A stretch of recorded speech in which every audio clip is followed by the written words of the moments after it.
board with some major COEs from companies like Monsanto and International Paper.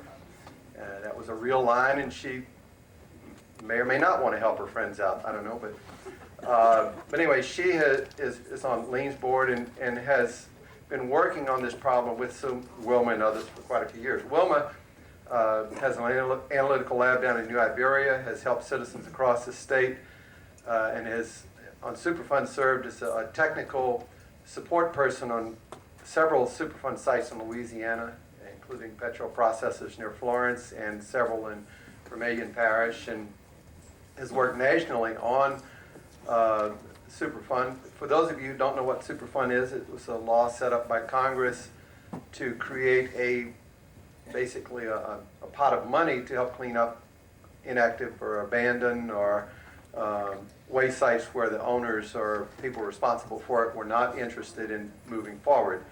And that bill has been under attack because it's cost industry a lot of money.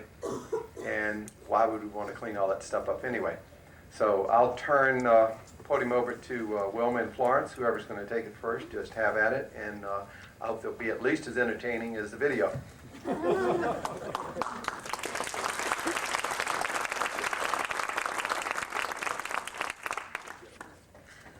Thank you very much. I'm here to talk about what is known as CERCLA, the Comprehensive Environmental Response Compensation and Liability Act. And incidentally, compensation is never, ever considered.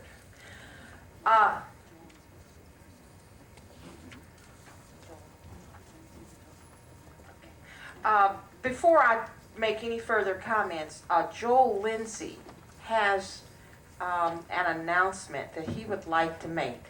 So won't you please come on up, Joel?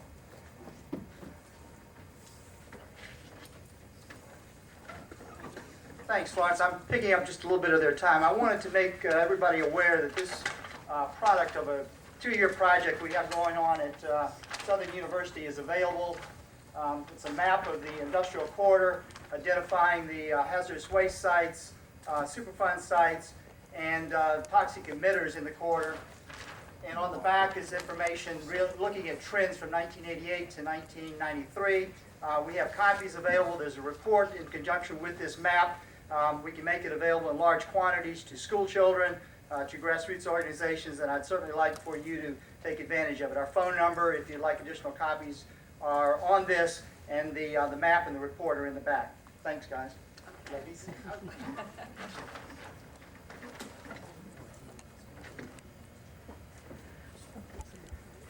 Back in the 70s, some people in a suburban area of Buffalo, New York, began to notice that their children were often sick, that a lot of their neighbors were sick, and one lady really sort of pioneered organizing this community and getting that information out. And this was at the site known as Love Canal. And of course, the person who emerged from Love Canal set up this large nationwide grassroots group, the Citizens Clearinghouse for Hazardous Waste. And out of this struggle, partly as a consequence of this struggle, CERCLA was passed in 1980. Now in 1980, I was sitting there in Alson between 2 open pits that I didn't even know existed.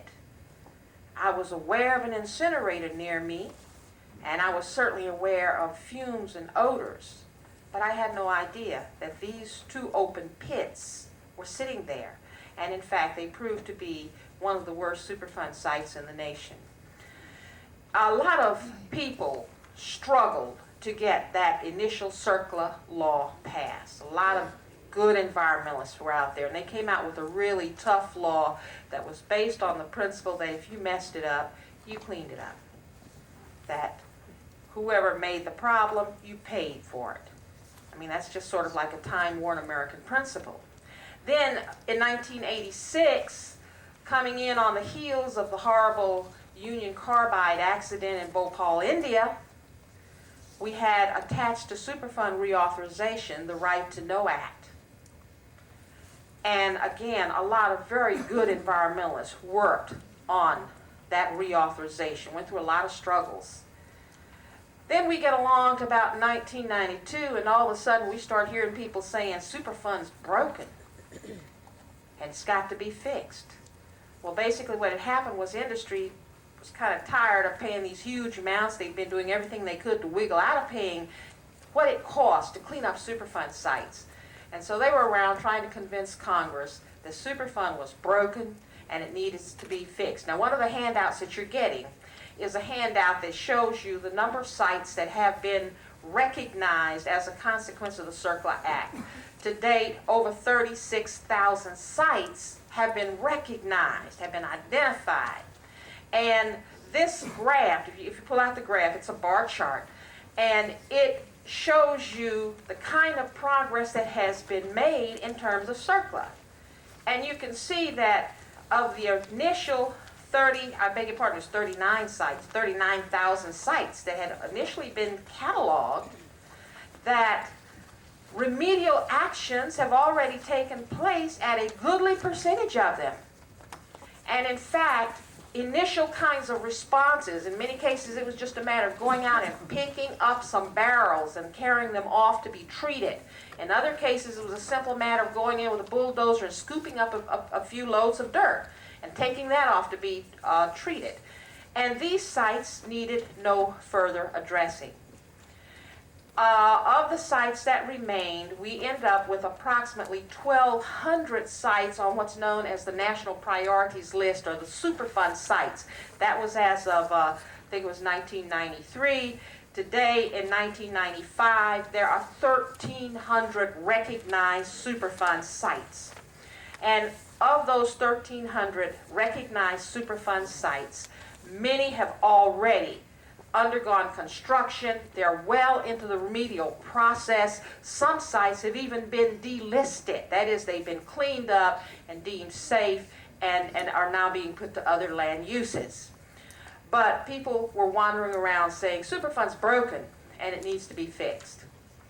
Well, one effort to, quote, fix Superfund was the National Commission on Superfund, which was convened by the Vermont Law School and the Keystone Society.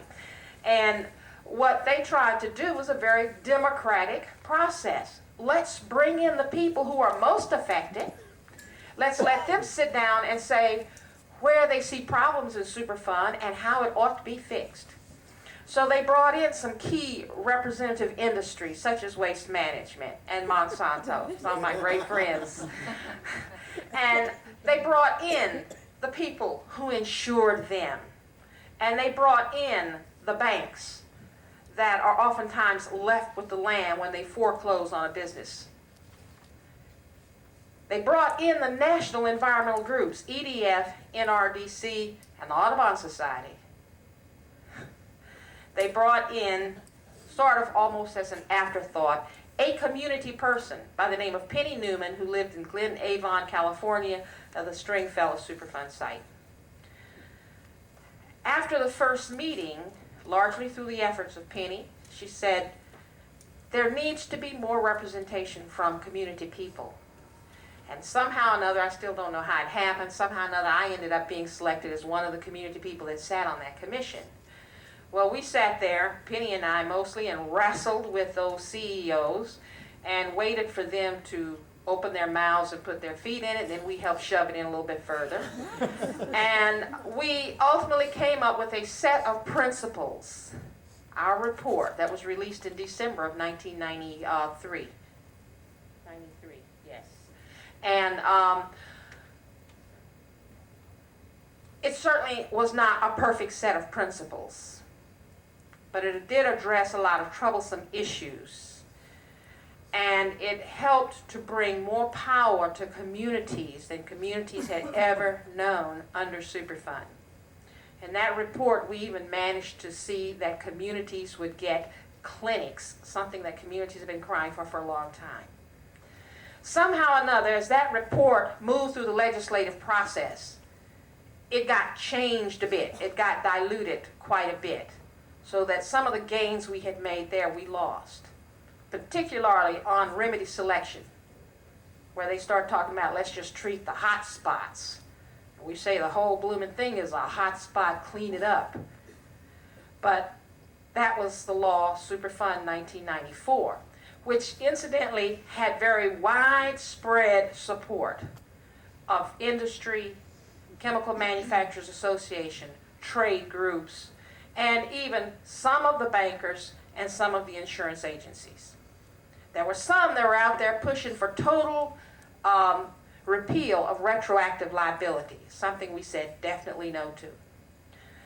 Then along comes the fall of 1994, and too many American voters sat home, and as a consequence, we elected an incredibly conservative, short-sighted, and self-serving Congress, the 104th Congress. Let me tell you, there's some winners. If you think your guys in the state legislature are winners, you ought to see the boys in Washington.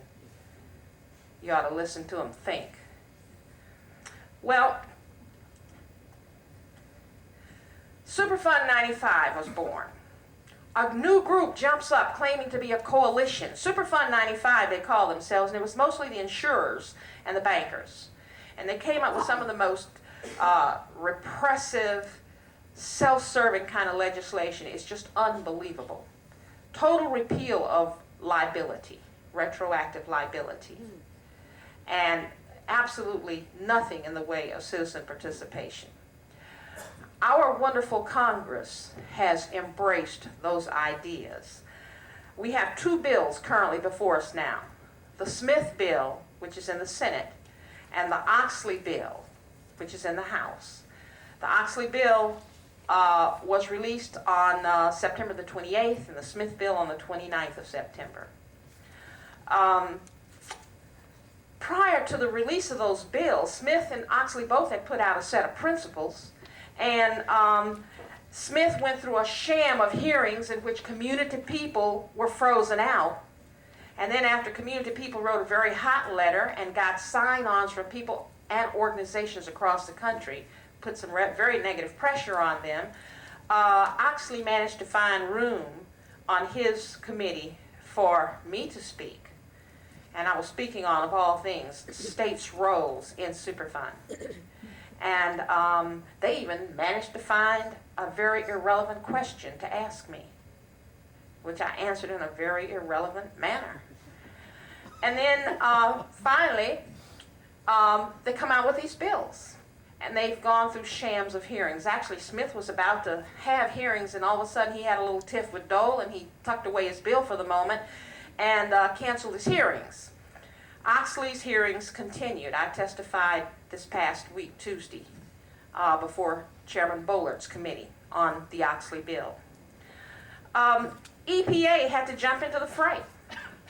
EPA, our friend, jumps in and comes up with administrative changes that push everything even further to the right. Instead of coming out with some changes or some statements that would swing things back towards the center, they came up with their administrative changes that sounded more like the Smith bill than the Smith bill itself. All right, now what kind of things are we talking about? Remedy selection is the heart of Superfund. I did it. Remedy selection is the very heart of Superfund. You can take everything else away. What's important is how clean you get that site up and what remedy you choose. That's really the heart of it all. So, what are they coming up talking about in remedy selection? Well, I just want you to hear some of the language that is used in describing how we're going to come about getting remedy selection. We must be scientifically objective. Remedy selection must be based on unbiased estimates and characterizations which neither minimize nor exaggerate the nature and magnitude of risks to human health and environment. Appropriate approaches for addressing cumulative risks must be sought. Cost-effective and cost-reasonable remedies that are realistic, based on realistic and significant risks. Actual or reasonable anticipated future use of the land, water, or other resources has got to be considered. And the acceptability of the remedy as represented by the elected officials of local government, might be considered. But even that, not necessarily. Now, let's go back and look at these things. The bill relies very, very heavily on risk assessment, which I call death assessment. Because in a risk assessment, basically what you're saying is it's acceptable to have a certain number of excess deaths occurring for this facility to continue to operate, or for them to clean up only at this level. I find that totally acceptable for one human being to say it's okay for others to die. Furthermore, the tools used to try and determine risk are so flawed. There simply is not enough information about the effects of chemicals on humans to be able to accurately determine risk. Instead, what is happening is somebody plays around with some rats in a laboratory, works with one chemical at a time, over a very limited period of time, one route of exposure, and from that they try to make predictions of what people exposed to a mixture of chemicals are suffering, that they get at different exposure doses over a very, very long period of time. And there's just nothing comparable. But they're going to use those kind of studies to determine what is safe for us to live with. They themselves will, of course, not have to live with those risks. They also say that the risks are to determine what the risks are up to the 90th percentile. Let's be protective to the 90th percentile. Well, who lives at the Superfund site? That other 10%. We're the ones who live on top of the sites, around its edges, close to it. We're the ones that have been exposed for years and years and years. We are more susceptible than the rest of the public. We're talking about the babies. We're talking about the fetuses. We're talking about the breastfeeding mothers. We're talking about the old people. And they're not going to even figure in the protective levels.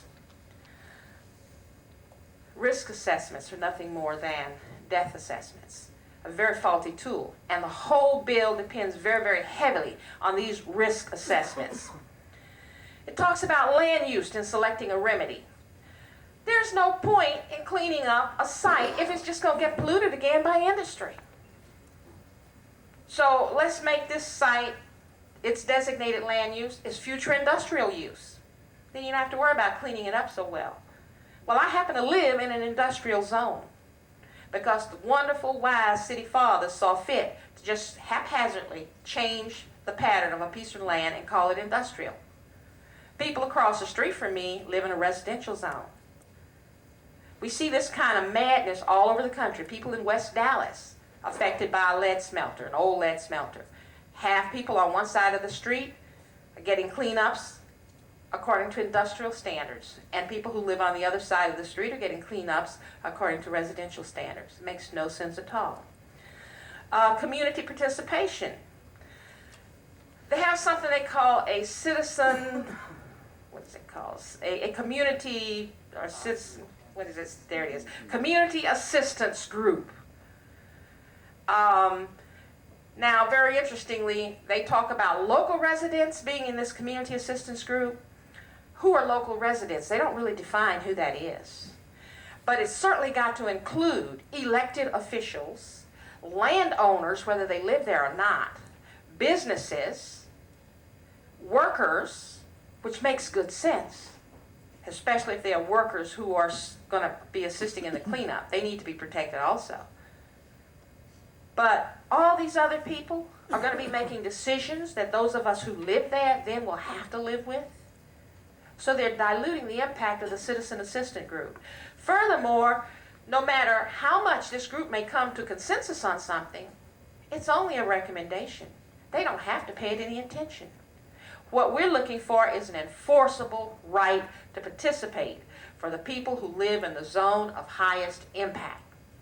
On the land use consideration, the persons who are going to make that decision about what the future land use of this land is are the elected officials, taking it out of the hands of the people. So you come out there where I live on the edge of Devil's Swamp, and some moron downtown is going to be saying, oh yeah, we can put another industry there. I don't want another industry there. I want it back to be the swamp that it should be. But we, the people who live there, will not have that choice.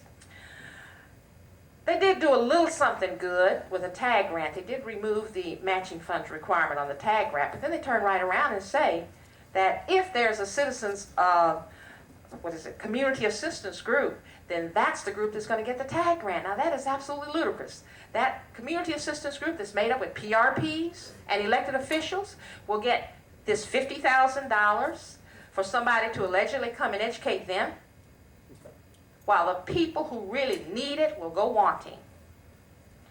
This basically is a bill that industry wrote, that industry wants. Irresponsible industry.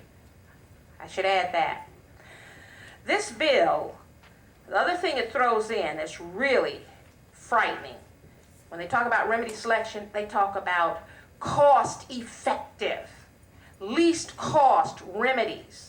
Now you tie in risk assessment with least cost remedies, cost-benefit analysis, and basically what you come up with is what the Environmental Defense Fund has called super fence, not super fun.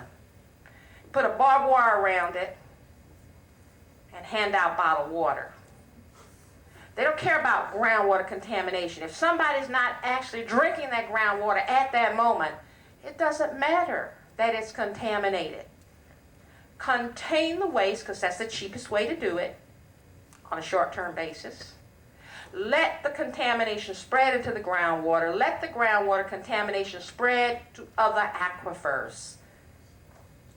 And in the meantime, ship in bottled water. But all groundwater is connected, and ultimately, where will we get our bottled water? So you can see a lot of thought has gone into this bill. Other kinds of things. They claim what we want to do is we want to increase the rate of speed-ups. We want to reduce transaction costs. That is litigation. So what do? They come along and say, well, now if an industry feels that a record of decision, which has already been made, that basically says this is how you're going to clean it up and you're going to pay this much money for it, you can reopen that rod if you feel that it doesn't meet the cost-benefit provisions. And if you don't like EPA's answer, then you can litigate. You can ask for judicial review. This increases the delay of cleanups. This increases transaction costs. Other kind of wonderful things that you'd like to know about is the liability provisions. They wanted to wipe out retroactive liability altogether. Lo and behold, they found out they couldn't afford to do it. So instead, what they will do is give a 50% rebate for any cleanup on waste that was disposed of before 1987. Now, I don't know how on earth they're going to do that in some of these sites that didn't even get closed out until later. How are they going to determine what's pre-1987 waste and what isn't? And who gets the 50% rebate and on how much? So really and truly, they're just opening up another whole bunch of confusion, a lot more litigation.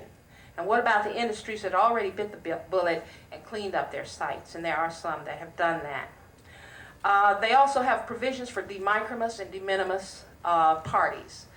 And to some extent, this is good. De minimis, people who contributed very, very little to the site. De minimis, those who, again, contributed some, but not as much.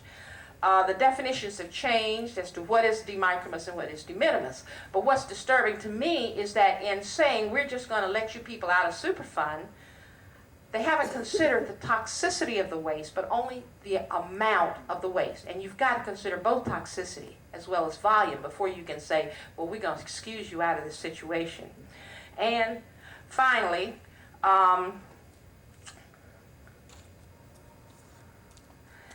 they're going to put a cap on the Superfund program. Now again, it varies from the Senate bill to the House bill as to when this cap is and how many. One bill has 90 more Superfund sites can be added, another 125 more Superfund sites can be added. And the Oxley bill says by the year 2002, no more sites can be added. So it doesn't matter that there's a site sitting here that still needs to be cleaned up. It's not going to be listed as a Superfund site. So now what happens to that site and who cleans it up? It either doesn't get cleaned up, or maybe the state takes it over, but does the state of Louisiana have money to clean it up? No.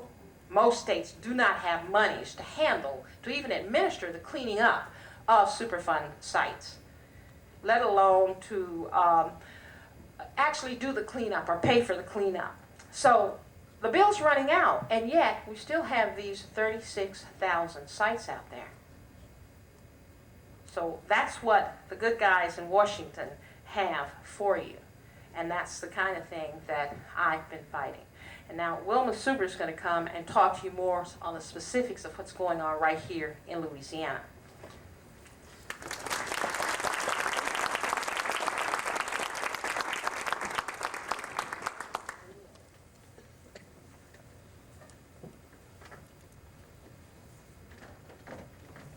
I have a handout in the box that they're going to be passing around. This wonderful lady asked me a number of years ago if I would serve as her technical advisor on the National Commission on Superfund. And stupidly, I said yes. No, not stupidly. We've been partners in crime for a long time. It's been a great experience. The horror stories you wouldn't believe. But what I'd like to discuss with you today is, what does Superfund mean in Louisiana? Where do we stand here in Louisiana? You know how Louisiana's always dead last and everything. Well, Louisiana currently, the map that Florence handed out, my secretary did 2 winters ago, and on that one it had Louisiana has 12 Superfund sites. We now have 14. So Louisiana is sitting here with 14 Superfund sites. Texas has 30. Arkansas has 12. Oklahoma, 11. Mississippi makes us look good with 3. And New Jersey. If you lived through the Romer administration, as a number of us here in the room did, we often compared ourselves to New Jersey, because New Jersey had like petrochemical industries, but also New Jersey had a lot of good regulatory programs. New Jersey has 109 Superfund sites. We have 14. Pennsylvania has 98. New York has 85. And then California, as you would expect, 95. Louisiana does not have the political will to get sites on Superfund, and has not had that political will to get sites on the Superfund since its inception. Why? Because it was treated as a stigma to have sites on Superfund. It demonstrated that we have problems with environmental issues if you have sites on Superfund. And as you all know, we don't have problems. On the other hand, Superfund is funded through a tax. That tax is on the petrochemical industries. It's called feedstock taxes and various different taxes on the petrochemical industry. So Louisiana's chemical industries pay one of the largest percentages of money into the Superfund. The 14 sites in Louisiana are creosote waste, Bayou Bonfouca in Slidell. The incineration of the waste was just completed. Groundwater contamination and remediation issues are in progress. American creosote, it's located in Winfield. The Bayou Bonfouca incinerator will be transported to Winfield next year. And that waste will be burned in the middle of the community of Winfield. And guess who lives around the site? African Americans. Southern Shipbuilding in Slidell. Its waste has been excavated and is now being incinerated at the Bayou Bonfouca site. So 3 of the 14 are being cleaned up by one company, IT, OHM. So that incinerator will do 3 Superfund sites in Louisiana. Ascension Parish has 3 sites. Cleve Reber, which is an old industrial and municipal landfill, Dutchtown Oil, and Old Inger, waste oil reclamation facilities. The other parish that has 3 is Vermilion. Its facilities are oil field waste sites. DL Mud, Pab Oil, and Gulf Coast Vacuum, associated and connected to our current governor. Then we have the Bayou Sorrel site, which was a waste disposal site in Iberville Parish. We have the Combustion Inc. site, which is a waste oil refinery and storage impoundments in Livingston Parish. We have the Petroprocessor site in Florence's backyard in the community of Alson. That site is the waste legacy of the petrochemical plants along the Mississippi River. When waste could no longer be wholesalely discharged into the Mississippi River waters, that waste was removed from that stream and brought to petroprocessors. And then last, we have Louisiana Army Ammunition Plant, which is a federal facility. And if you haven't dealt with the federal facility, you're in for a real treat. So what does all this have to do with people power? You're sitting here saying, well, most of those sites I've never heard of, and I don't live by one, but you live by others. EPA performs the investigation, evaluation phase, scoring, and listing of Superfund sites. The citizens of the state of Louisiana have proposed to EPA more than half of the 14 Superfund sites that we now have on the list. Remember I told you we didn't have the political will? Well, the citizens' will has won out. Ordinary citizens living around these sites have petitioned EPA to list the sites on Superfund. Their success rate is greater than our state agency's success rate of petitioning EPA to list sites. Besides the sites that have been made Superfund, other sites submitted by citizens have been the focus of additional attention. Some sites that have been submitted by citizens have been referred back to state agencies. The work performed on the sites by the EPA has provided extensive data to support and reinforce the citizens' efforts. The citizens now working with the state agencies have the hammer of this EPA oversight and data to get the state agencies to properly address the sites. At some of the citizen sites, the companies responsible for the waste, these companies are known as potentially responsible parties, or PRPs. The companies responsible for the waste have come forward and have agreed to do voluntary cleanup. The cost of voluntary cleanup is cheaper than the cleaning up under the Superfund process in their minds. The cleanup levels for these sites are the same as Superfund. We accept nothing less. If they're going to come in and do it voluntarily, they're going to clean it up to the levels we've been able to negotiate. The citizens will accept nothing less, and the companies understand that going in, that the citizens are an important part of the process. The state agencies have used the power of the citizens as a big stick to force companies to come forward and accept their responsibility. They invite them to meetings and say, the citizens have all the data on this site, and the citizens are demanding that we do something, so we have to tell you, come in and clean it up. It's those citizens' fault. The power of the people is having a far-reaching impact on some sites. Now the downside. The governor of the state of Louisiana has the power to make or break a site. He has the power to make or break a site that is destined to become Superfund. In February of '95, 3 Louisiana sites were proposed for the National Priority List, or Superfund list. These proposed sites were published in the Federal Register. They are the Gulf States Utility North Ryan Street site in Lake Charles, the Old Inger Refinery, also known as the Oxy Refinery in Bossier City, and the Southern Shipbuilding site in Slidell.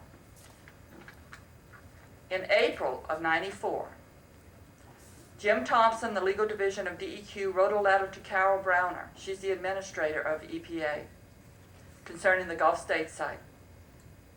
And this is some of the excerpts from the letter. In 1988, 7 years ago, DEQ issued an administrative order requiring cleanup. Gulf States was in the process of complying when a citizen's complaint led EPA to become involved. So what did DEQ do? They stayed the order, and all work ceased. Gulf States is now willing to sign an agreement with DEQ if EPA promises not to list the site. With this letter, the EPA has its hands tied and cannot move forward in any fashion on this site. In May of this year, Governor Edwards wrote a letter to Carol Browner concerning the Oxy, or Citco, Bossier site. Oxy has spent $4 million studying the site. DEQ has concluded that the site poses no immediate health threat. Have we heard that before? DEQ has also concluded that there are only minor areas of concern on the site. Oxy has committed to DEQ to do the cleanup of these areas, and then the site will be complete. So the governor says, please do not list this site. Once again, EPA's hands are tied. This site cannot become a Superfund site. The third site, on May the 5th, Edwards wrote a letter to EPA Region 6 on the southern shipbuilding site. Due to the extent of contamination, the proximity to populations, but if we look back at the Oxy letter, there are more than 500 people living and more than 1,500 people working on top of the Oxy site in Bossier, and those people were not even mentioned in the letter. But at the southern shipbuilding site, it's the extent of contamination, the proximity to population and sensitive ecosystems, and the lack of responsible parties. The state of Louisiana requests that this site be listed. Excavation and incineration of the waste has already begun at this site. It began 2 weeks ago. In addition to these three sites, EPA has listed the Lincoln Creosote site in Bossier on the proposed list in January of '94. The governor said no. The process stops. Two critical areas of Calcasieu Parish have also fell to the governor's pen, Bayou Den and Bayou Verdun. These receive industrial wastewater discharges from the petrochemical plants in Calcasieu Parish. The bayou, its water, its sediment, and its biota are contaminated with hexachlorobenzene, hexachlorobutadiene, and PCBs. The bayou flows into and serves as a source of contamination for the Calcasieu estuary. The entire Calcasieu estuary has been contaminated with hexachlorobenzene, hexachlorobutadiene. The estuary has been posted. No fishing. You can eat 2 servings a month of contaminated fish, our health department has said. But what did the governor say to listing these 2 sites as Superfund? No. So all the action stops. Please remember these issues this afternoon when we're doing the People's Environmental Platform. I have been told by EPA headquarters in D.C. that if the new governor writes a letter, the process on all of these sites can move forward. Now I'd like to bring the Superfund process into your neighborhood. That hasn't scared you enough. The state of Louisiana has 14 sites on the list and 3 sites on the proposed list. These sites are just the tip of the iceberg. The state of Louisiana has a program known as Inactive and Abandoned Hazardous Waste Sites. For those of you who were here early this morning and heard Cleo, he said that he was instrumental in giving DEQ the authority and the resources necessary to identify these inactive and abandoned sites. The key word there is identify. EPA refers to these sites as surplus sites. So when you heard Florence talk about surplus sites, at the national level they're called surplus. In the state of Louisiana they're called inactive and abandoned. A large number of these sites have been submitted to the state and EPA by citizens. The handout you have lists the number of sites by parish.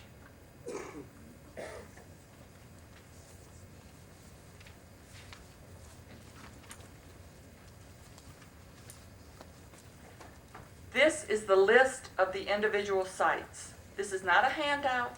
This is how many sites there are with their name and their location. They're by parish, and I will have them up here, and I will undo the clip, and everyone can come up and look. On the packet I handed out, on the back sheet is an order form. If you would like a copy of your parish or any other parishes, fill out the sheet, put it in the box, or mail it to me. My address is on the top, and I will be glad to provide you with the list of the sites.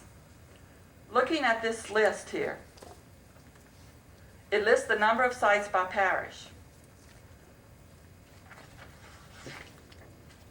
The first column is the ones that have confirmed hazardous waste. The state has approximately 850 of these sites on the inactive and abandoned list entirely. 156 have been confirmed. That's the first column. They have been confirmed to contain hazardous waste that is causing environmental harm. This leaves 700 potential sites to be investigated. Cleo said he gave DEQ the authority and the resources to identify. They're identified. So now what's happening? Nothing. There's 700 of them that need to be investigated. The state has little to no financial resources in the inactive sites division. The staff has been reduced substantially. The majority of their time is spent performing oversight activities at the 14 Superfund sites. They have to be out there when major activities are occurring. The Inactive and Abandoned Site Division has publicly stated and in documents stated they only have financial resources to perform emergency interim removal actions and small site cleanups, such as barrels that are abandoned in wooded areas, along roadsides, or in old houses as occurred here in Baton Rouge. So who is investigating and addressing the hazardous waste issues at these 700 sites? It's up to each one of us to address these sites in our area. If we do nothing, the hazardous waste will continue to impact the environment, contaminate soil, sediment, groundwater, surface water, fish, vegetation, impact human health. If we become aware of the sites in our community, we can educate others, work with local, state, and federal regulatory agencies, and put pressure on the responsible parties to clean up the waste and restore the environment. There are enough sites on these lists for everyone. In addition to addressing your sites in your neighborhood, there are a number of legislative and regulatory issues currently in progress that will impact the level of cleanup of the Superfund site and the Inactive and Abandoned Sites Division. This is legislation that no one has yet discussed this morning. First of all, the federal Superfund that Florence talked about will remove the current preference for permanence in cleanup and establish containment in place of cleanup. This will promote a clay cap over the waste, a fence around the site, as she talked about, to keep the people out. If you can't come in contact with the waste, you've intercepted a flow path, so you put up a fence to keep the people out, and distribute bottled water. The bottled water issue goes a little further. Even if there are people drinking from a source, you can give them treatment at their homes. Doesn't everybody want one of those MSA filters that everyone keeps calling me about that don't work at your house? And that's how you have safe water. It's contaminated till it gets to your faucet, and you're responsible for cleaning it up before you drink it. There are clauses in the Superfund that will allow the polluter to actually walk away from the contaminated groundwater, do nothing. The state of Louisiana has recently compiled a proposed approach for implementing what's called a Louisiana DEQ Risk-Based Corrective Action Program. A public comment period was recently held. Few people from the environmental community were even aware that the comment period or the program development was in process. The DEQ program establishes remedial goals and action levels based on 10 to the -4 risk. What does that mean? That will allow 1 excess cancer in 10,000 people. The more conservative risk level of chemical concentration would be 1 in a million. Florence's work on Superfund wanted all issues returned to background. We got negotiated sort of to the point of 1 in a million. Louisiana is sitting at 1 in 10,000 excess cancer risk.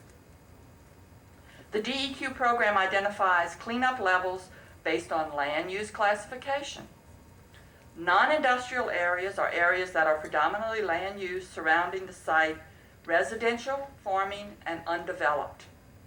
The industrial land use classification is predominantly heavy and or light industrial.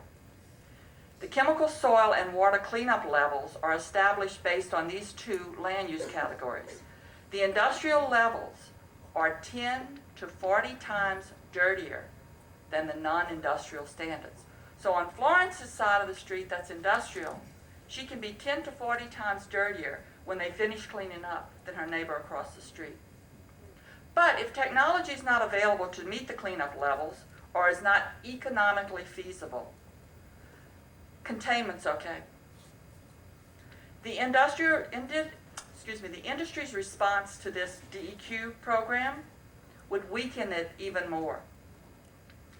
The industry wants to establish a cumulative health risk of 10 to the minus 4, or 1 in 10,000. Not an individual chemical health risk, but a cumulative. It wants to weaken the requirement for groundwater resources. It doesn't want to have to clean up perch water, and it doesn't want to have to clean up what we call our underground source of drinking water. The industry wants to remove the requirement for defining the full extent, both horizontal and vertical, of groundwater contamination. Why should we know how far out or how deep it is? Because it may be going somewhere that is important.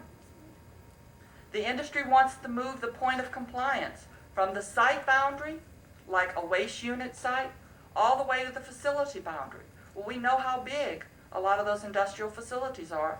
They don't want to have to meet the limit until you get all the way to the site boundary. This week I received a number of calls concerning a Senate bill at the federal level, Senate Bill 1274, which is being sponsored by our own John Breaux and Trent Lott of Mississippi and marine shale fame. Currently, Superfund waste not treated or disposed on-site, and there's a preference for on-site treatment and disposal. But waste that is not treated on-site or disposed of on-site must be handled as RCRA hazardous waste and can only go to a RCRA facility that is in compliance. The petroprocessor site, Florence is the best example for most things.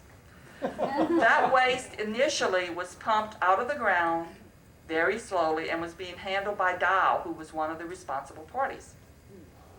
Dow is in Plaquemine. We have some people in the back who live by that site. Dow had a compliance or non-compliance issue so that Superfund waste couldn't go to Dow anymore. Then it was sent to Rollins in Deer Park, Texas. They were down for a turnaround, so they asked could they send it to Rollins in Baton Rouge, so it got diverted to Rollins in Baton Rouge. And after going there for some time, petroprocessors decided to build their own incinerator on site, and so they have started up their incinerator since summer a year ago, and they're now burning it on site. But the point is that RCRA waste, hazardous waste, must be treated as RCRA, and it must go to facilities that are in compliance. This Breaux-Lott bill would exempt Superfund waste from being classified as RCRA. That means it wouldn't have to be hazardous waste.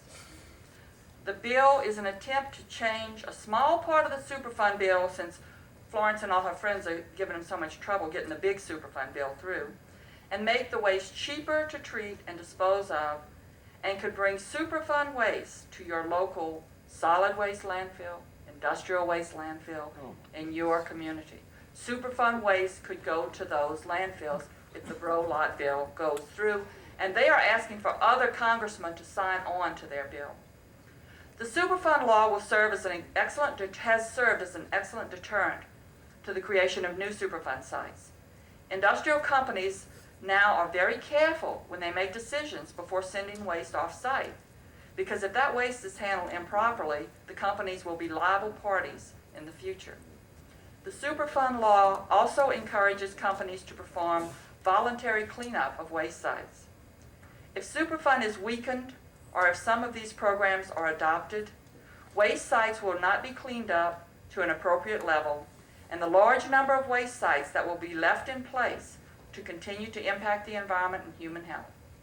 Hazardous waste sites listed on these sheets, these sites, are in your neighborhoods and could impact each and every one of you. It's up to all of us to be the people who demand that the politicians act responsibly to clean up the pollution. Thank you.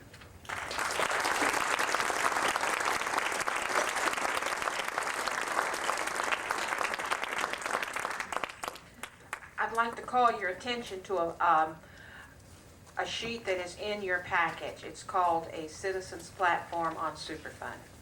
This has been developed over a 2.5 to 3 year period as a result of people from different parts of the country coming together and saying what they needed for Superfund. It was just recently revised just a month ago. And I will hope that you would read through this. And if you see glaring omissions or have other problems with this platform, I would appreciate if you would get your comments to me so that we can work these into this platform, making it even stronger. And this platform, incidentally, has been submitted into the congressional record. Questions? Give the number of that Bro Lot bill again. 1274. 1274. Okay, fine, Senate thank bill? you. Yes.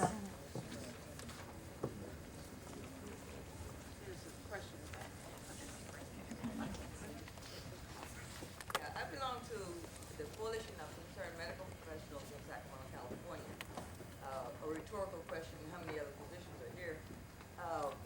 But what I would like to suggest is using your position as a part of your tool.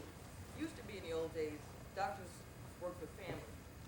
Now they work with contract.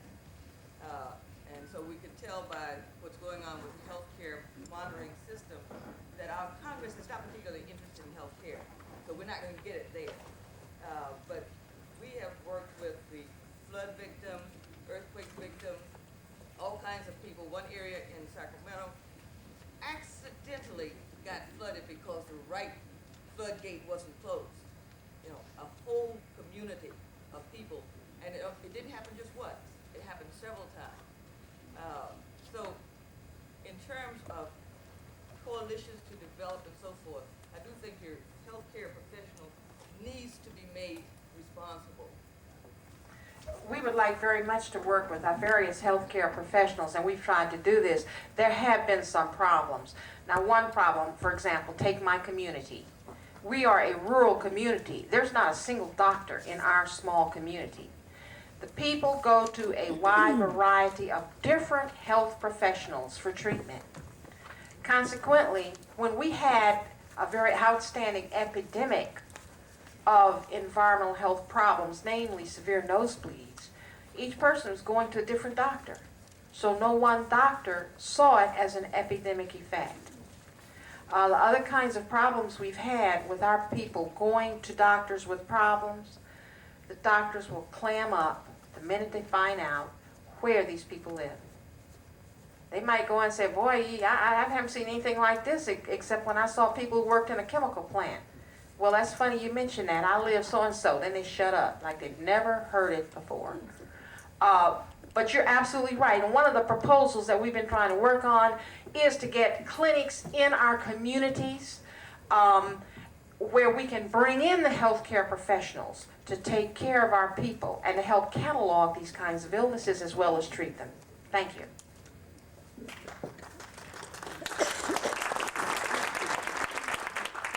Wilma, on your list of industrial groundwater contamination sites, are those confirmed sites? Yes, those are the industrial facilities that have groundwater contamination that DEQ is working on those issues, yes. And they are listed on these lists by parish. And then the last column on that table is the solid waste sites, and I just need to tell you a little interesting story. In 1980, Louisiana enacted its first set of solid waste regulations. And at that time, they had like 2 people in the division at DEQ, which was then DNR, and they wrote a letter to each police jury and asked them to identify their dump sites in their parish. And based on the response of the police jury, and we know that a lot of times they're less than responsive, 744 sites were identified in the state of Louisiana. And those are the solid waste sites that are being worked on by that division, or not worked on, but are listed in their catalog of sites. And so they're on the list.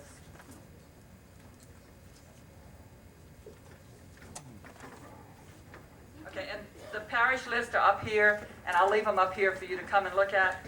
And then the gray book is the same thing, just bound. So I'll leave both things up here and pick them up later. Thank you. That was great, Wilma.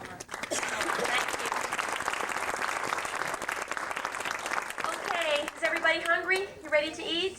Okay, we're going to have an announcement time. We're going to have an open mic. So those of you who want to get do some announcements when we get over there, please just let me know, and we'll make sure that it's orderly. We also have an Express Yourself booth out there where you can send a video message to the new governor, because just think, in a week we're going to know who our governor is.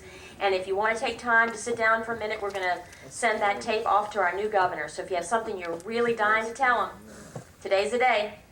Thank you. We'll see you right across the hall, okay?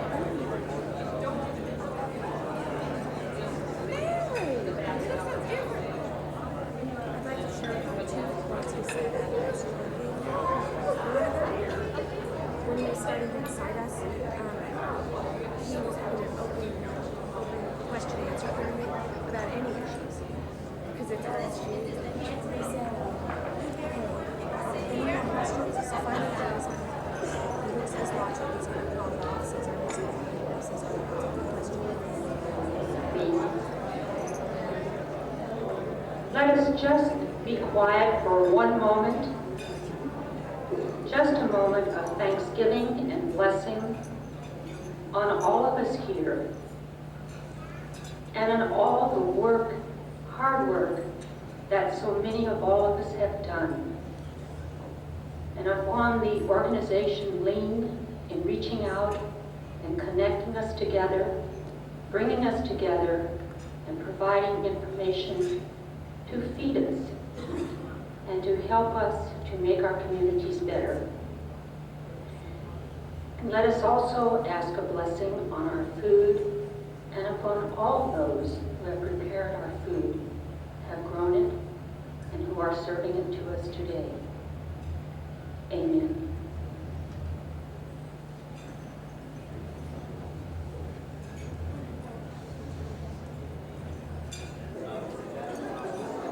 Okay, those folks who wanted to start making announcements, if they wanted to come up, I think Emily wanted to make an announcement, Jerry wanted to make an announcement, Mark wanted to make an announcement, Daryl wanted to make an announcement, that's 4.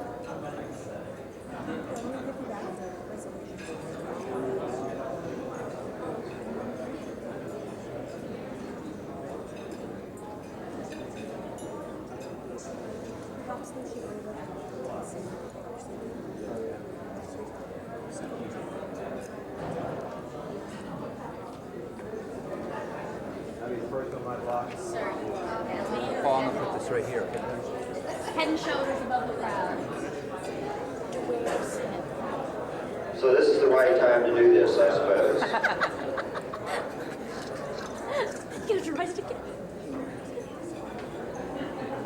Out on the tables outside, you will find this lovely chartreuse flyer, which I would ask you to look for, because there's a lot of things out there, all good things. But please look for this one and pick it up and take it with you and pass it around.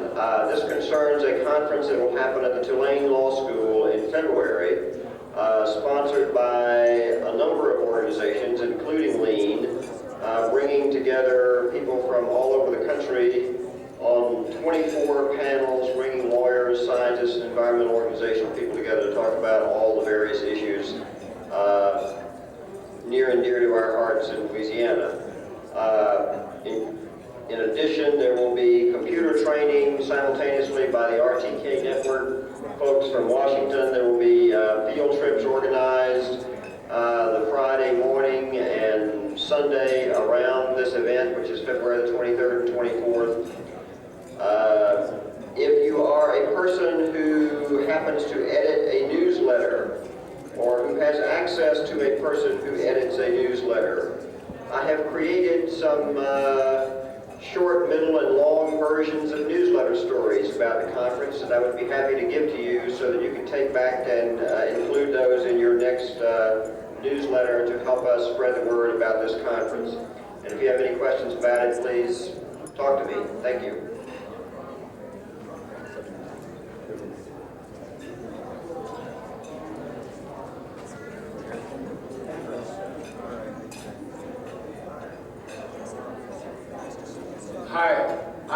Lean. I don't know if everyone heard my brief announcement during the takings talk. I'm asking everyone to call their congressman early this week, like tomorrow, and you can just call the Capitol switchboard 202-224-3121.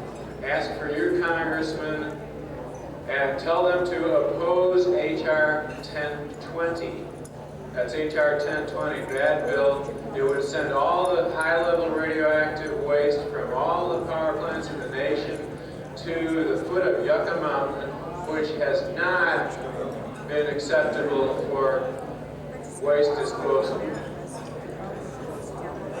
It would fill our streets, highways, and railroad tracks with high-level radioactive waste, and there would be spills. Just ask State Farm if accidents happen.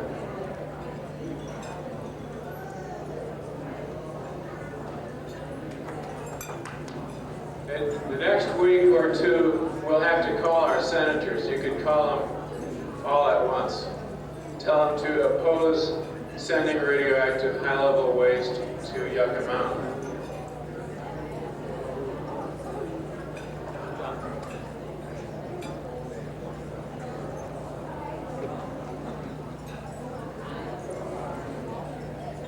If anyone is interested in getting together tomorrow to discuss issues that need to be put on the platter for the transition, we'll be meeting at 10 a.m. at the offices of the Coalition to Restore Coastal Louisiana, which is located at 200 Lafayette Street, Suite 500 here in Baton Rouge. The Coalition has a booth outside, and there's a little sign-up sheet just so we'll have an idea of who might be coming. This certainly won't be your last opportunity to get involved, but we wanted to take advantage of this opportunity to at least start to frame the issues and build the networks. So if you're interested, we hope to see you there, 10 a.m.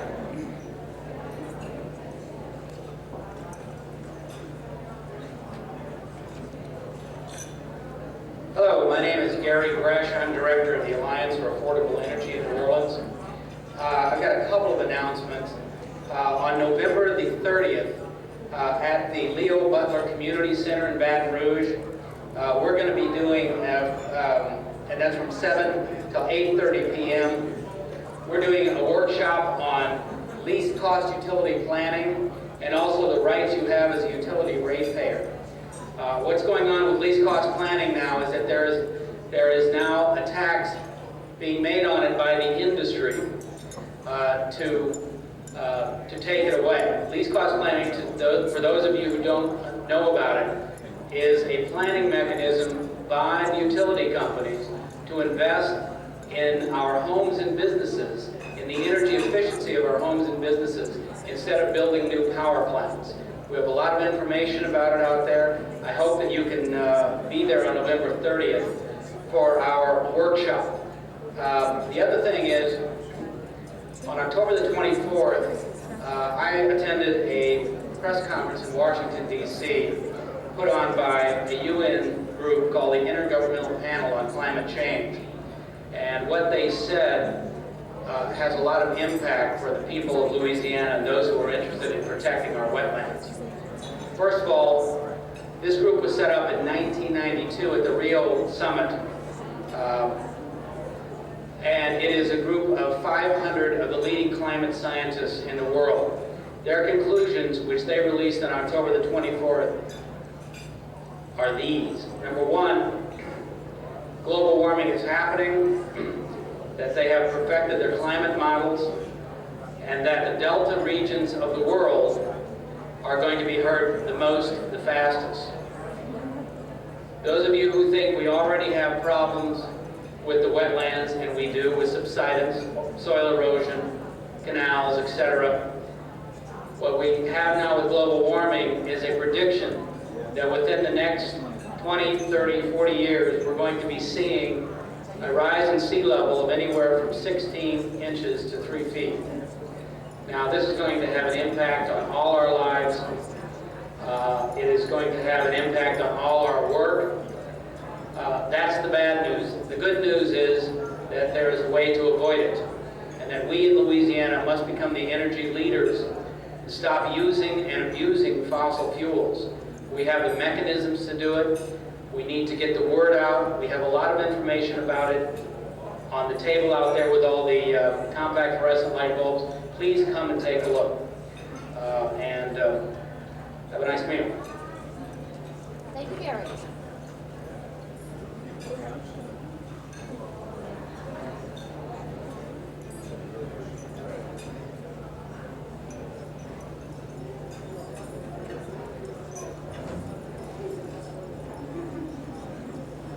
Hi, my name is Chris Feldman, and I'd like to have everybody's attention for a very serious announcement, actually. So if you could listen up, we'd really appreciate it. I graduated from Tulane University a few years ago, and since I graduated, I've been organizing. One of the beauties of Tulane is that it has a lot of ties to a certain corporation, Freeport-McMoRan. That's kind of similar to the ties that that corporation shares with Loyola University. Those of you that have been reading the news, and I hope everybody reads the paper every day, should be aware that there's been some action in New Orleans around this issue of Freeport-McMoRan and its human rights and environmental abuses overseas. That's not even to mention what they do here in Louisiana. And this is really a very serious issue. Some students at Loyola University have done an absolutely incredible job of organizing around this and getting the word out on this issue.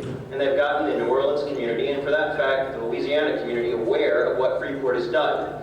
And I'm very, very sorry to say that as a result of what those students have done, there's been some recriminations in the form of threats to people's physical safety and people's job safety. And this is a very serious issue, and I would hope that people here at this conference would be able to do something about this in our environmental platform, which we're going to be talking about in a couple hours. But to really explain this issue and to really relay what's going on and to talk about what the students have done in Loyola, I'd like to introduce Emily Drew, one of the lead organizers at Loyola University around this issue. Let's give her a big hand.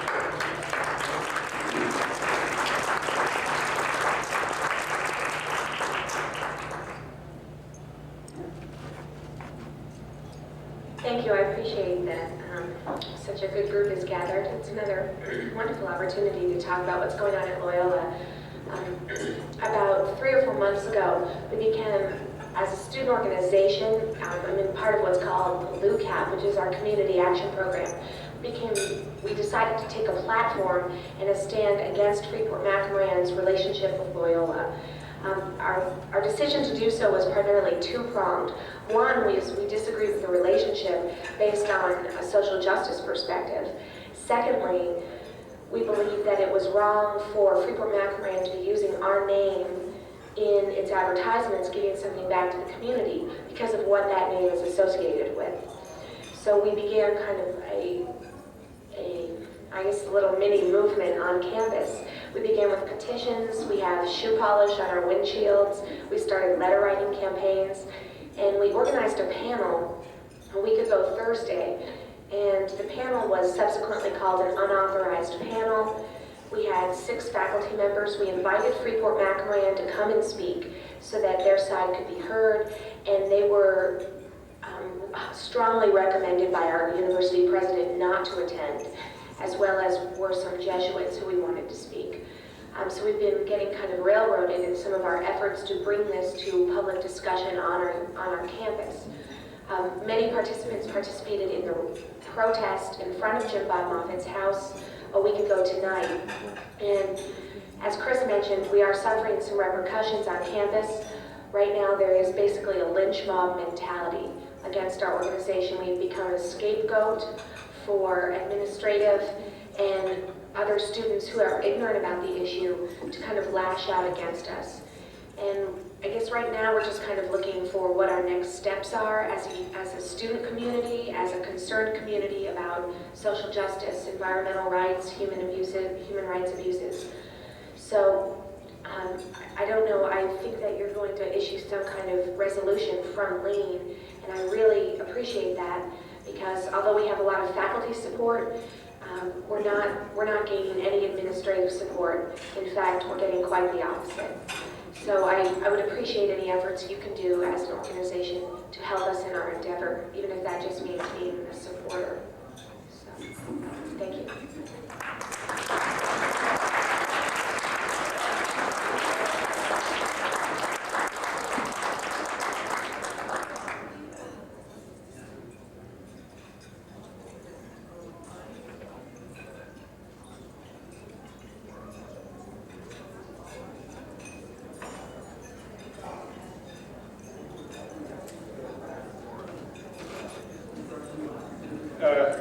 Hello, my name is Daryl Malik-Wiley. I think I know a number of folks here, and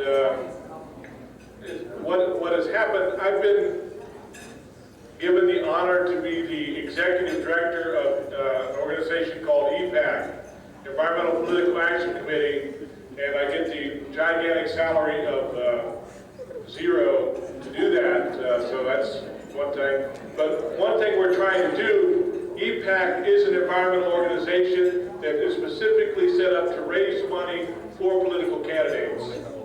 We have endorsed candidates in this election cycle. We endorsed 14 different candidates at the parish level and in House seats.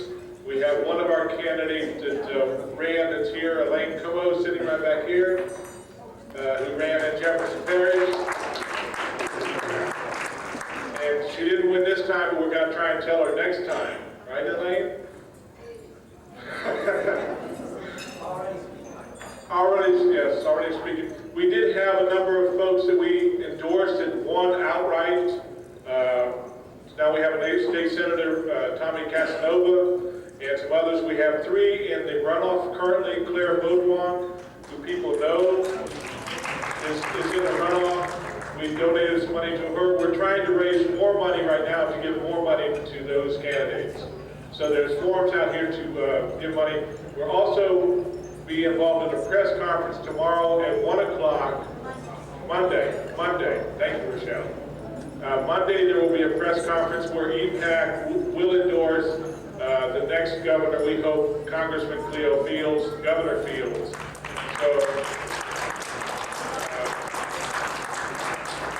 And as part of our effort to show the difference on what's happening with that, EPAC will be running a series of newspaper ads around the state.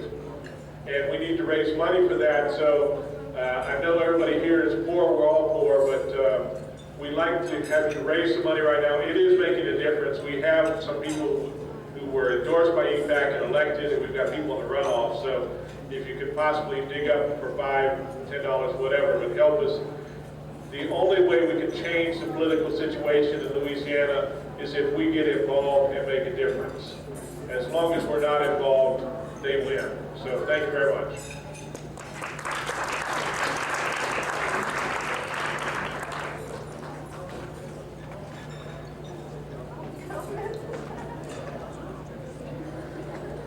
Ladies and gentlemen, this evening, my name is Willie Brooks. I am from Houma, Louisiana, up north. We are fighting a uranium plant. We have been fighting 6 years. Thanks to Keisha, she is our leader. She keeps me going, and I guess we keep her going. We are in a little finance trouble right now. If there's anyone out there that have plenty of money, we wish you would let us have some. All right. We are fighting something that was dumped on us without letting us know about it. Houma, Louisiana is a funny town. Some people know ahead of hand when something is happening and some don't. Then when you get something forced down your throat, it kind of makes you want to fight back. Our Senator Benny Johnson did this to us. We asked him about it. He used to come to Houma, but he got away, he wouldn't come to Houma no more.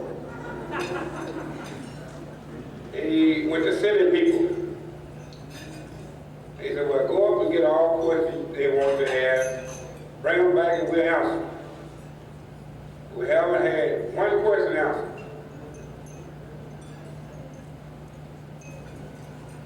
This uranium plant, they did get a license at one time, but they couldn't even explain their own license. All right? We had a hearing here this year to let them have another license. And we are signing postcards for them not to be granted a license. They were supposed to have had a decision this summer to get a license or not. But they moved the decision from this summer to sometime next year. Now, this is the card Keisha have, and there's plenty of them out on the table outside. We would like, if you haven't signed one, to sign a card. Now, Keisha. My name is Keisha Sean. I work for Greenpeace. When I'm in Atlanta, I'm called the Southeast Energy Campaigner. I'm the regional campaigner on energy and environmental justice issues. But currently I'm in San Francisco helping the community fight a power plant in their neighborhood. We're asking you to sign these postcards. One is 2 postcards on a fact sheet that tells you about this proposed uranium enrichment facility by a company called, or by a consortium called Louisiana Energy Services, which is a consortium of American and I believe German or Dutch nuclear industries. They include LP&L, they include Duke Power, who both own nuclear reactors. One postcard is noted to Dr. Jackson, Shirley Ann Jackson, who's the new chairman of the Nuclear Regulatory Commission. And the other postcard goes to the judges who heard the licensing hearing back in March of this year. People who have signed postcards have been getting a form letter from NRC, so we have been taking notice. And it's basically asking them to reject the license for the ELES to build this uranium enrichment facility. Currently on the table, there are several proposals for nuclear facilities in this country, and most of these facilities impact communities of color. Right now on the West Coast, the Colorado River Indians and the Chemehuevi tribes are fighting a proposal for the Ward Valley dump. Tennessee Valley Authority is about to open up Watts Bar in Tennessee in the next 6 weeks. We have Homer residents trying to fight a uranium enrichment facility, and you have Yucca Mountain. Nuclear, we all know that nuclear power is very expensive, and not only is it expensive and high capital intensive, it's dangerous. And radioactivity can not only damage the person there from radioactive, but it can damage future generations. So we need to stop the cycle from this one, from enrichment, from mining, and to stopping any waste dumps. Thank you. One more thing. I'm going to show you how scared I am with Keisha. If some of y'all seen me napping this morning, I apologize. I was driving all night. I left home at 12:30 this morning, and it was the worst storm I ever seen. I ain't never drove to clean to Alexander doing 45 miles an hour, but I did it this morning. So I'm sorry for napping. I didn't have it.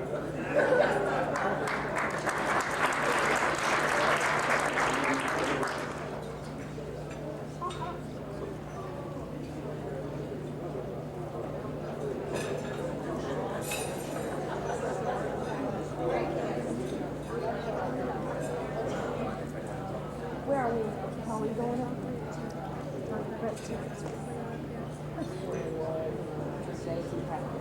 Not private stuff.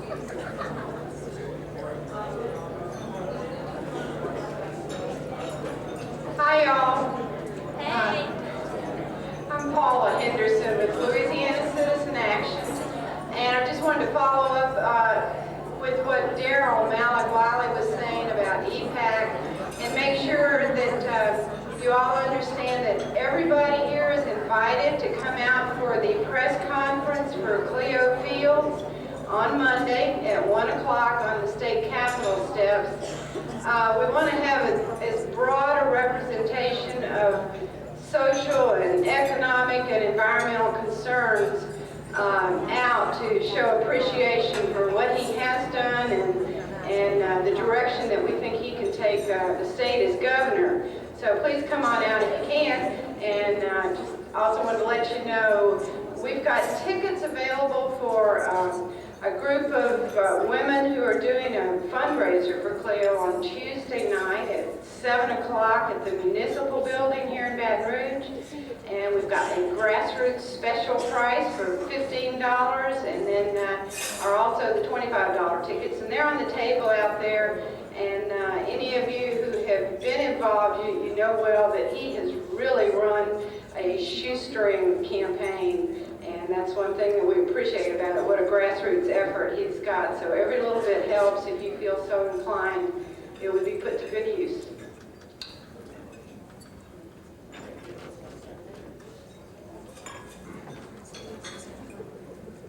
Hi, I'm Tim Wise.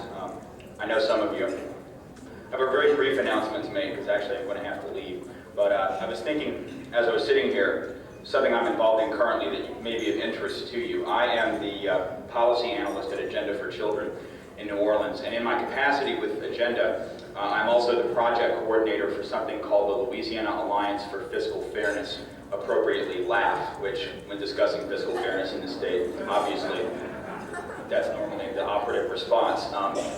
The reason I'm announcing it here is because what we do, and we've now been organizing this project for a little over a year, is we are in the process of, and have actually conducted now, 2 trainings with grassroots organizations on fiscal fairness issues, because what I think everyone in this room knows from your own experience as environmental activists or community activists is that the one area that progressive people generally end up getting skewered on would be economic issues, and there's no reason for that to happen. I mean, the fact is that the principles of progressive economics are something which every single one of us can integrate into our work and need to integrate into our work, because whoever is the governor, and we know who's in Congress, and we know that for the next foreseeable future we're going to be under this sort of trickle-down light regime, or maybe trickle-down heavy regime as the case may be.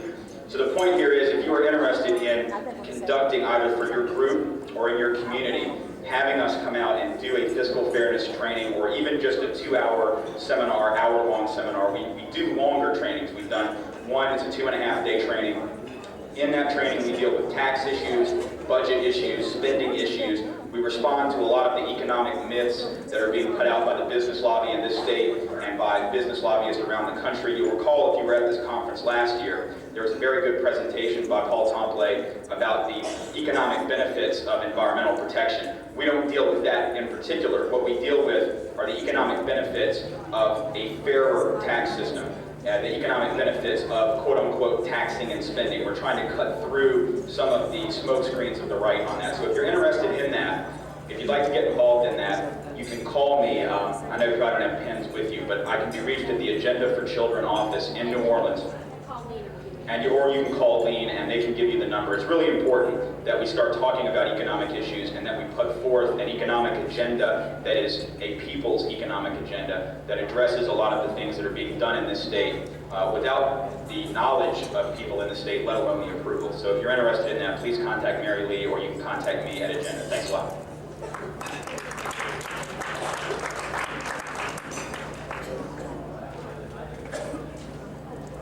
Okay, did everybody have a chance to get up here who wanted to make an announcement?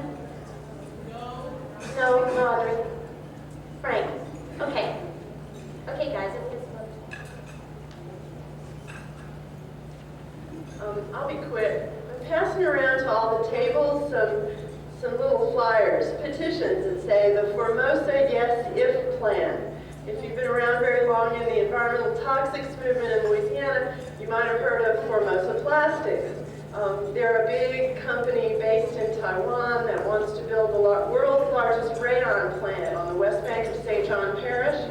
They already have plants in other states. They've got a plant in Point Coupee Parish already, several actually. And they're bad guys. They are known for their environmental abuse everywhere that they are. South Carolina, they were shut down in Delaware. They're polluting Matagorda Bay, and the shrimpers are protesting. They have problems with paying their contractors. They have Taiwanese workers that they're bringing in to to point compete just as long as the work permits allow, rather than hiring local workers.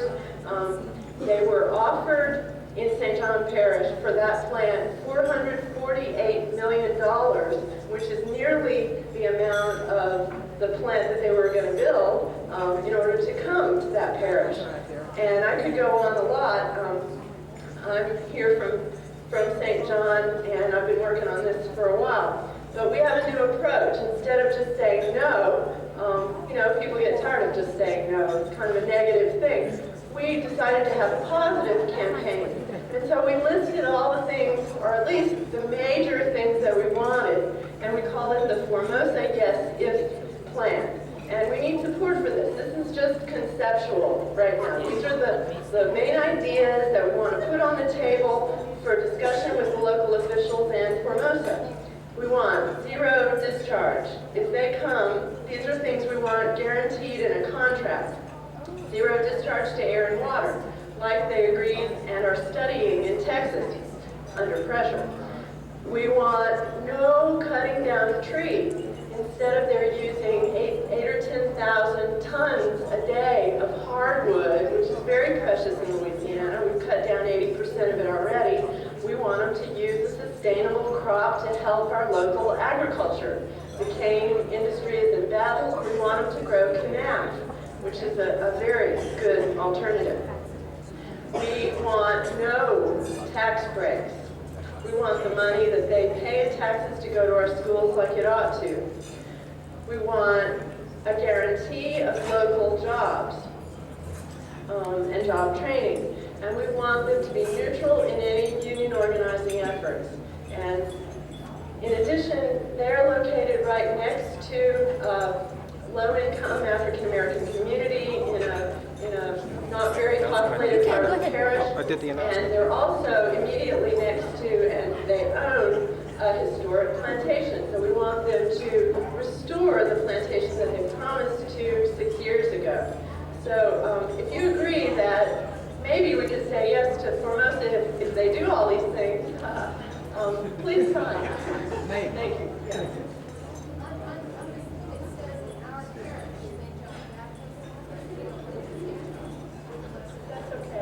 We just want to show support around the state. They'll see that you're not from St. John.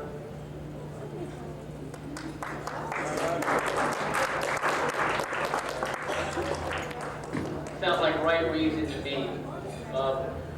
We do need to save our bottomland hardwoods in our swamps, and thanks to Mr. Willie Fontenot and Mary Fontenot and Mary Lee Orr and Charlie Fryland and all the help to us in Ascension Parish and Iberville. We've just preserved 1,240 acres. They have 1,200-year-old old growth trees, and they'll be there forever for your grandchildren to reflect and realize how beautiful Louisiana is and how we all must protect Louisiana and not give up. I was fortunate to go to the Environmental Protection Agency and speaking to Mr. Bill Kirshner, who supported us, who supports all of the community, along with the Corps engineers who are not the big bad wolf, who have supported and educated and trained us. Again, the 1,240 acres are there for the teaching of the kids and the reflection of everyone to get away from the big cities and the pollution and see how wonderful Louisiana is. Thanks again, Willie Fontenot and Mary Fontenot and Troy Fryland and Mary Lee Orr and all the people who lived through the agonies of potentially losing all this and helping us preserve it. Thank you.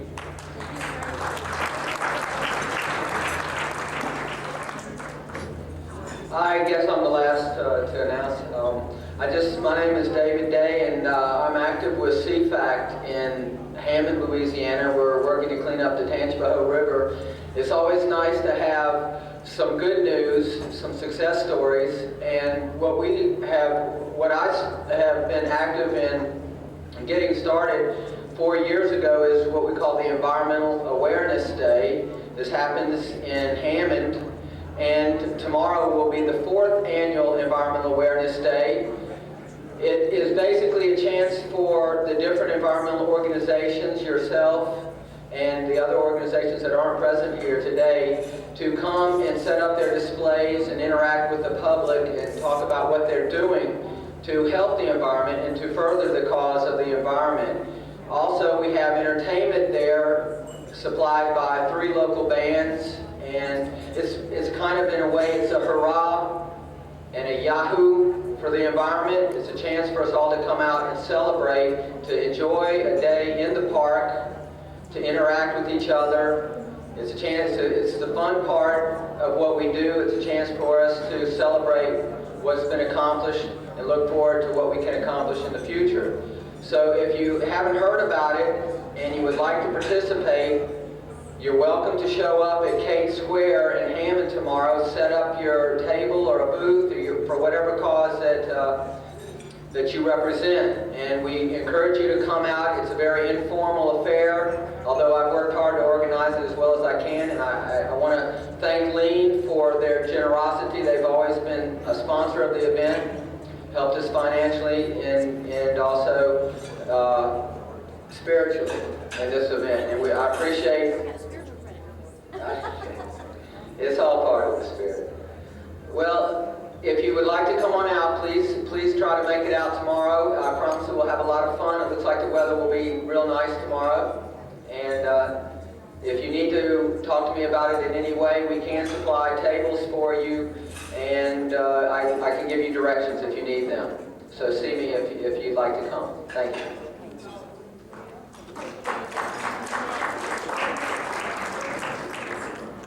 How's everybody doing? Okay, we just have a few more things that I'd like to take care of, and then we're going to move on to our very important award and a few other announcements. You know, it takes a lot of folks to make Lean run. I get to be the mouth a lot of times, but it's you guys that really make it work. And our board in particular helps us keep on the straight and narrow. And I can't thank them enough. And some of them are here today, and I have a little something I'd like to give to thank them. Jeanette Tate, you're here from Bossier, but are you in the room? Jeanette, hey, come on up here. Thank you, Jeanette. Come on up. Who else is here? Florence is here. Sister Florence. Thank you. Yeah, come on up here. Yes, you can see who are. Oh, this goes in here, but I don't know. Thank you, Sister Florence.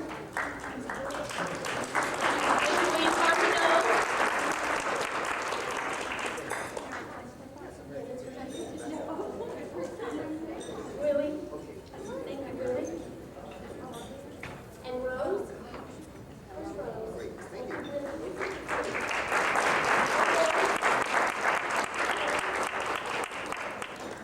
Thank you so much.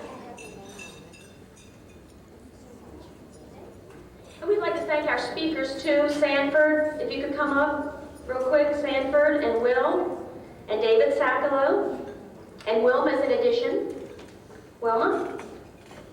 We'll all give them a big round of applause because they helped make today happen. Thank you.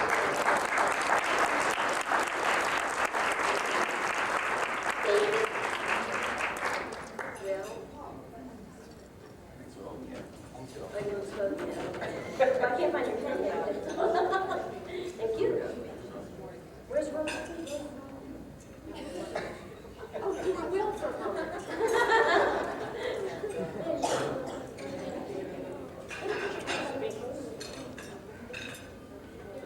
Take a picture of everybody? Okay. Also, I want to thank the Lean staff who helps this wheel roll, and I don't even know if they're in here. They're out running around trying to make all this happen. Patrick, right here, videographer that's helps it all happen. Susie, who helps everything keep going. Josie, who helps it stay together. Susie, stand up. Where's Josie? Ramona, there's Josie. Ramona's somewhere in here. There you are. Thank you so much. Also, I hope you all take a few minutes to look at the art display in the back. And we have Paula Henderson, Director of Citizen Action, who's one of our exhibitors. We have Gail Roberts, who has some pieces in there, Carolyn Goodman, and our own Mary Fontenot. So take a look. Thank you so much. And guys, have you enjoyed the red, white, and blue? I mean, we think about like the Christian right with the red, white, and blue. Well, someone said maybe we're the Christian left, you know, we sort of taking back the flag. But anyway, someone who helped us come up with our theme was Dana Schutzman, who also does our newsletter. She does a fabulous job. We couldn't do without her. That's another helper. Dana, can you stand up? Thank you, Dana. Okay. Also wanted to announce you guys. I like it. It's like unity, solidarity. I feel so much better. Everybody having me behind you. Thank you again, guys. You can go have fun now. Oh, and also we have a video crew. We have Elizabeth Yvonne's son, Luke, and my two sons, Paul and Michael, on video crew today. Thank you. And I want to remind you, too, we have a social at 3:30 where we have free beer, free wine, and free music. We have DeWare Walker, who is just fantastic. I mean, even if you don't want to dance, just listen to him. I mean, in your heart, you're going to be dancing. He's absolutely fabulous. I think we've done all our ads about EPAC. Everybody's comfortable with that because that's another thing that I had down here again. Now comes a really serious time for us. Every year we have the Scott Welch Award, and I think Wilma and Willie are going to come up and, there we go. To remind you who Scott Welch was our board member who died at 32 of a lung disease. He was a lawyer and he was an activist. Several months before he died, he settled at that time the largest case in Louisiana against Amoco. He worked tirelessly for the people. He was a visionary. He personally helped me as a mentor. Even though he was very young, he had the wisdom of someone who was older. So he left a big space. So we created this award so every year we could feel his spirit here with us. And it's a surprise who it is every year. So you guys are going to find out. And Wilma and Willie, who are past recipients, Amos Favorite says he wasn't feeling well. He's sorry he couldn't be here. He received it last year. I'm going to share with you who this year's recipient is.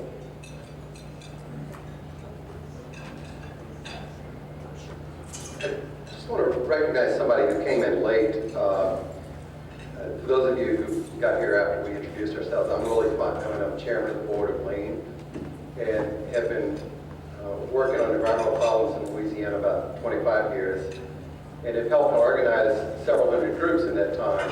And worked with a group a few years ago and it became inactive, and met a wonderful gentleman recently who wants to revitalize that group, and I think it personifies why we work hard on these issues in Louisiana. The group is called Parents Against Childhood Cancer, and it's made up of parents whose children develop cancer anywhere from birth to teenagers. Many of them do not survive because they were vulnerable at this time. And I'd like to introduce a parent whose son developed a brain tumor at the age of 2. He's now 5. Very few people have survived this particular type of cancer. And so I'm looking forward to working with Sam and the group. And I'd like to introduce Sam Thomas to you. Sam, would you stand up, please?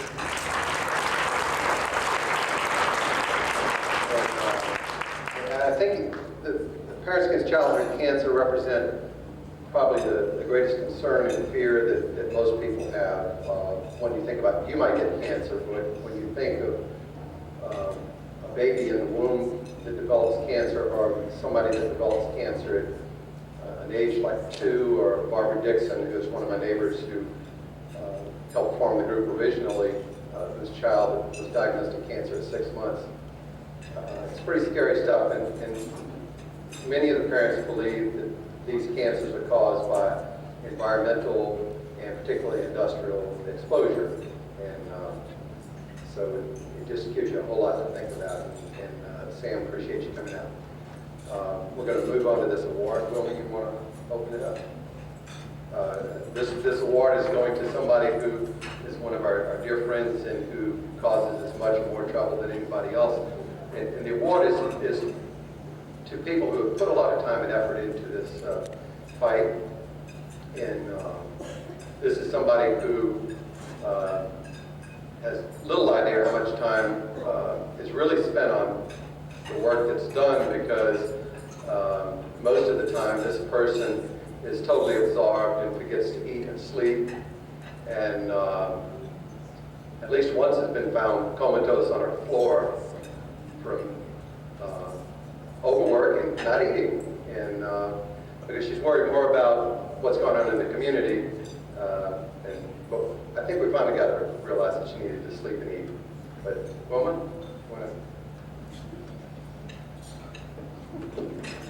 I don't know. Isn't it gorgeous? The award this year goes to someone who gives of themselves more than they take. She has touched all the lives of people who have been involved in the environmental movement in the state of Louisiana and throughout the country. She takes your issues and brings them to the appropriate table and makes sure that your issues are well represented and you have your say and you get out of the issue what is important to all of us. Many a night we've stayed up all night in hotel rooms, writing testimony, putting together packets, and putting together information. Florence, would you come forward, please?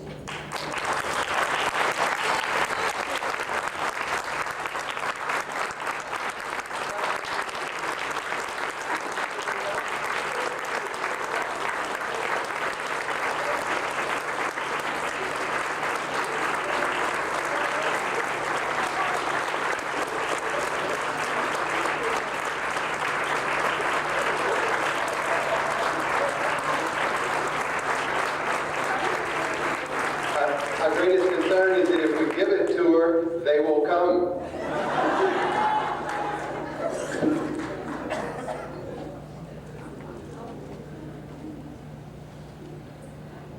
I just sort of don't know what to say.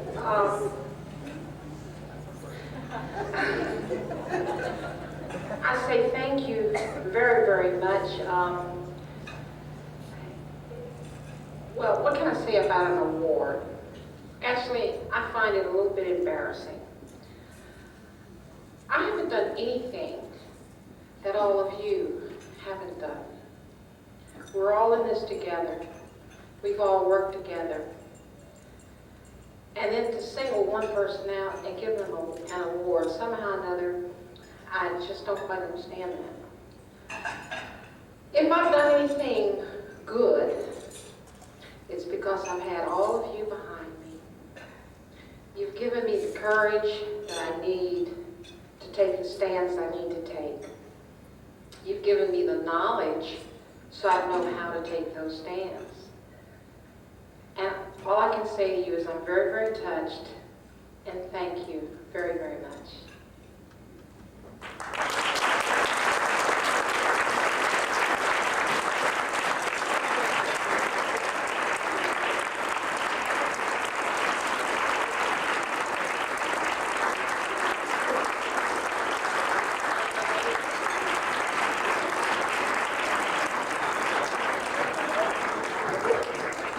Well, it's true. Everybody here does deserve an award. And because of that, part of the Lean Conference every year is to celebrate your work, your tenacity, that you never give up, you inspire other people, you come together, we argue, we don't agree, we come back together, but still we function pretty much as an environmental community and family. And we thank you very much. And one of our thank yous is to celebrate with Bambula 2000, whom I hope is right outside that door. Are they ready? They're coming. Okay. I hope you enjoy this. In the spirit of the true celebration, I want to thank David for it. We've never gotten a spiritual credit before. I think that's pretty exciting. We've gotten a financial thank you, but a spiritual, I'm pretty excited about that one. We appreciate that very much. Oh, we've lost Bambula.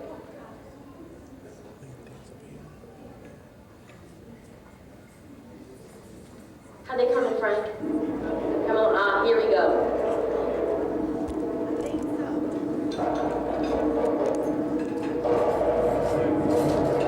You can hear them.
Columbia, peace and blessings.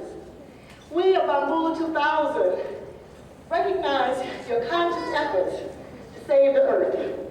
We as African people have known for centuries that the earth was our mother and deserved utmost respect. And many times it has been said that African people worship trees, but should we not worship trees who give us breath? It has been said that African people worship the rivers. Should we not worship rivers that give us life's waters and food? Should we not worship the earth for which our very existence depends upon? So we as African people have known for centuries the importance of Mother Earth, and let us all pay homage to our mother. And thank you for your efforts into the new millennium.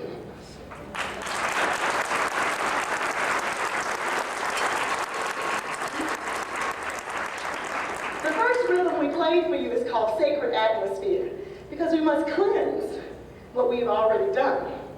We now present to you Lamban, which is a traditional dance of healing from 16th century Mali. And then we're going to celebrate our efforts in a community celebration called Jola.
Thank you.